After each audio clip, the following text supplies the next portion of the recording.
Let the games begin. Eddie Hearn, Team Joshua, now playing the blame game, blaming Tyson Fury's team as predicted by the great EGOstradamus on why the fight could not be delivered. Joshua versus Fury. Wilder versus Fury has all but been made official. Contracts have been signed for that fight. And Eddie Hearn is scrambling to now explain why the fight he said he could get done, ultimately Joshua Fury, is now defunct. We're going to talk about that.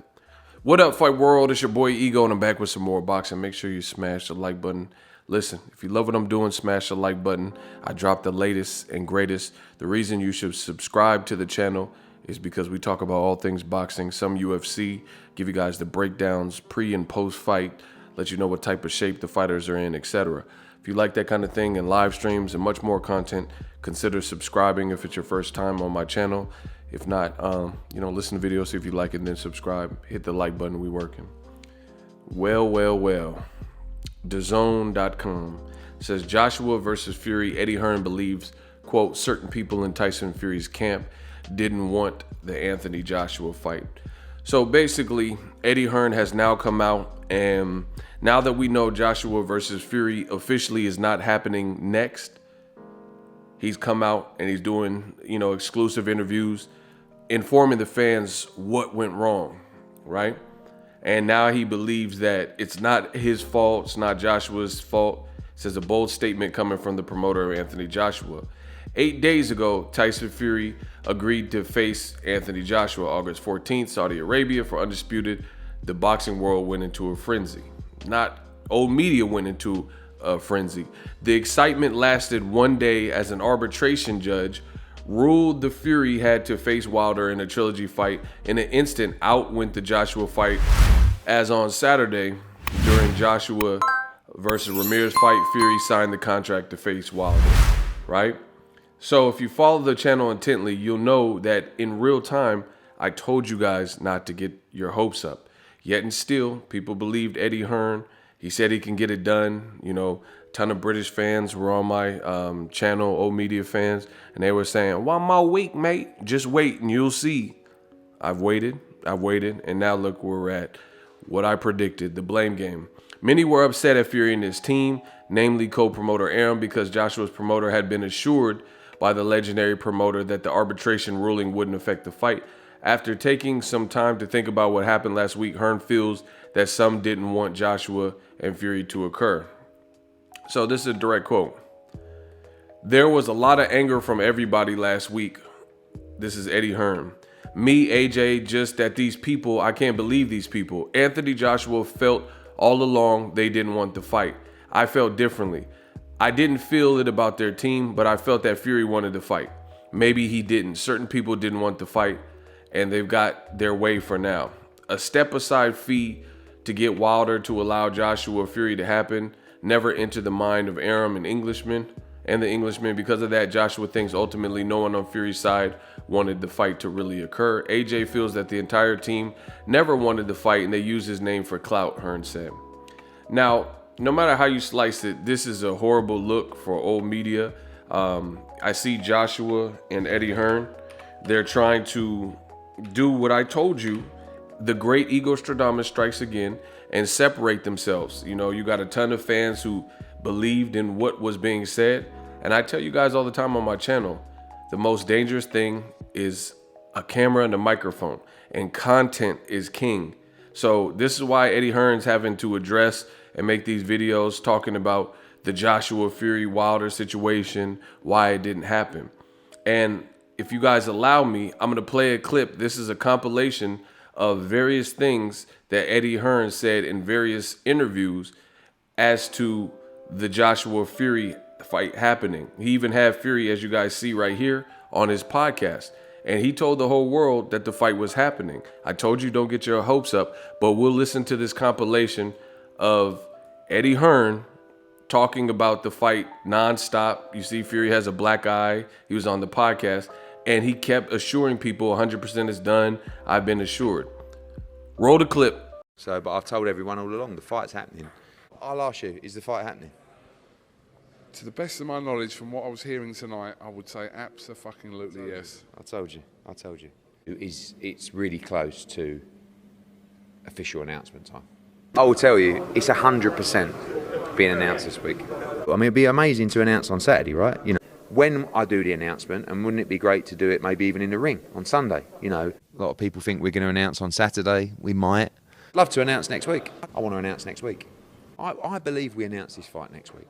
Say by the end of next week, yeah, because we'll have some good news very soon. And we're on the verge. I'll give you that. We're on the verge. We're on the verge now of getting this fight done. It is on the doorstep, ready to be delivered. You know, stand by for the announcement on that, and the official announcement now, and that will be very soon. Stand by. I believe we're super close now to getting this done. That fight is done, and you'll get an announcement very soon. The only chance this fight has is if I pull something off. And I'm not having a pop at the other people, but I just don't. I think I'm the only one capable of pulling it off. I've done 99% of the work here because I've done the whole thing. No, I don't want a medal or pats on the back, but I've done the whole thing. So why is that? Like, why is ability? Take every obstacle, every hurdle head on, and I'm going to overcome every one. I'm going to get it made. Very confident that this fight happens. We're done. We have it from the top people. This is done, this deal. He's right, August 14th in Saudi Arabia. So you guys heard it for yourself. No matter what Eddie Hearn is telling you, it's a bad look for Team Joshua as well, because you fooled people as well.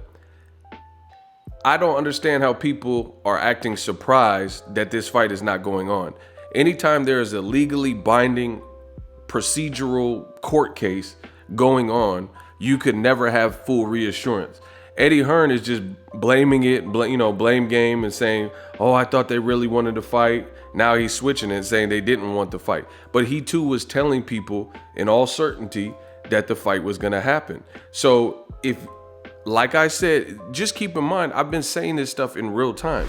If you weren't privy to what was going on because of confidentiality agreements and gag orders and stuff dealing with depositions in a court case, then how could you ever have had the confidence that you were allegedly displaying about the fight happening, saying, oh, it's 100% going to happen? That alone is why Eddie Hearn looks so bad at this given moment, and Team Joshua, because they're all complicit. Yeah, Tyson Fury's game didn't pan out, but Eddie Hearn was right there. Eddie Hearn was right there in the midst of it all, and he was given a fake reassurance. And now he's saying, oh, Bob Arum is a lawyer and stuff, and they should have known, and they told me something different. But at the end of the day, Bob Arum is almost 90 years old. He's not an active lawyer, like, where he's actively taking on big cases and clients and stuff like that. And based on the fact that Eddie Hearn bid on the Teofimo Lopez George Kambosos fight, and George Kambosos Teofimo fight is ultimately happening on Triller, Bob Arum told you he didn't like that. So maybe he was trying to string you along to get back at you and then set you up for failure to make you look bad. Who knows? I don't know what all the ins and outs, but I told you guys at the end of the day, this was a bad look and it was a bad decision. Now Eddie Hearn is saying that he knew the arbitration could have played a role, but he was assured. Bad look. Let's listen to his current statements about the arbitration. Roll the clip. That the arbitration will have no effect on the AJ against Tyson Fury fight, and we can't get any access to that arbitration case because of confidentiality. Yeah, of course. Frank Warren never came out and said, well, we can't do the fight because we have to wait for the arbitration result. Tyson Fury came out and acknowledged that the fight was on. So what did he think about the arbitration? Did he think they were going to get ordered a rematch? Because I tell you what, Bob Arum certainly didn't, supposedly. Bob Arum had this whole thing under control. Bob Arum is a lawyer. Bob Arum knows the system and told everybody continuously this will not be an issue. Now, in hindsight, should we have waited until the final decision? We can't wait. So what, we would have waited until last week to make a decision whether we're going to do Fury against AJ. This thing has taken me 5 months to get these people over the line. Could you not have said that the fight is subject to an arbitration ruling? The fight is subject to an arbitration ruling. But you never spoke about that all the way through. Because we were told, if you listen, that this is not going to be an issue. If it was, Top Rank would have said to me, listen, we can do the deal, but we have to wait for the arbitration ruling.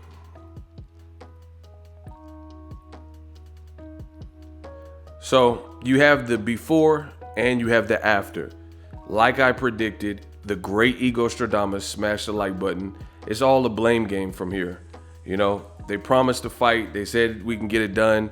Eddie Hearn bragged and gloated about it, said I'm the only man that could put this thing together, and me, you know, just like the Maya song, it's all about me. And now he's having to explain why it couldn't happen and bash the other team and sit this one out, and content is king. Now you're forced to promote your actual events like Devin Haney, Linares, which I haven't seen too much promotion for, and stuff like that.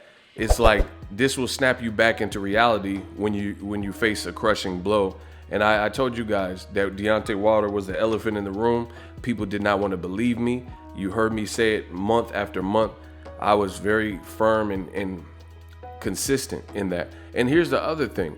It's not even so much that Joshua Fury was being negotiated, because what if Tyson Fury won the court case? At that point, then they would have been able to make the fight in Saudi Arabia. It's the presentation.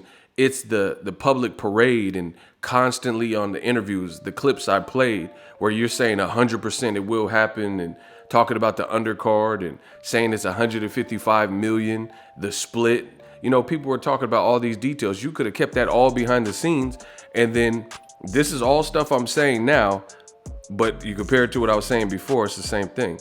You could have kept all that details behind the scene, and then had Tyson Fury won the arbitration, then you could just say surprise, just like Fox did with Pacquiao Spence. We wake up, people looked at their phones, Pacquiao announces he's fighting Spence. Nobody heard updates and details and one more week, mate, and a bunch of preamble. It was just, here's this fight, this is what we were able to get done for you. Bad look. And now, per usual, it's the blame game of why we couldn't fulfill our prophecy. Wilder, this is a Wilder video from October 31st, and he was telling Fury to be a man. So how could you have reassurance that Wilder had no case if we were in a global pandemic last year, which we know was a hindrance to making this fight based on monetary loss that would be suffered with no crowd, no vaccines and stuff.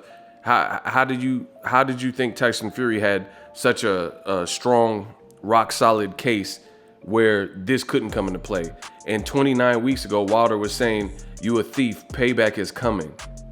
You chose the wrong side. You chose to believe in people just based on what they were saying. Look, Wilder said, scare people run, but a scary man will break his contract. You a coward ass. This is what Wilder told you 29 weeks ago. So for whatever reason, people still doubt Wilder. They still doubt me. They still doubt the channel. But at the end of the day, Wilder's just training, living his life. He's not having to do seminars and hour-long videos like Eddie Hearn and, you know, looking crazy. He just simply preparing for his fight, which he knew that he had a solid case. Very bad look for old media. Let me know what you guys think. We were.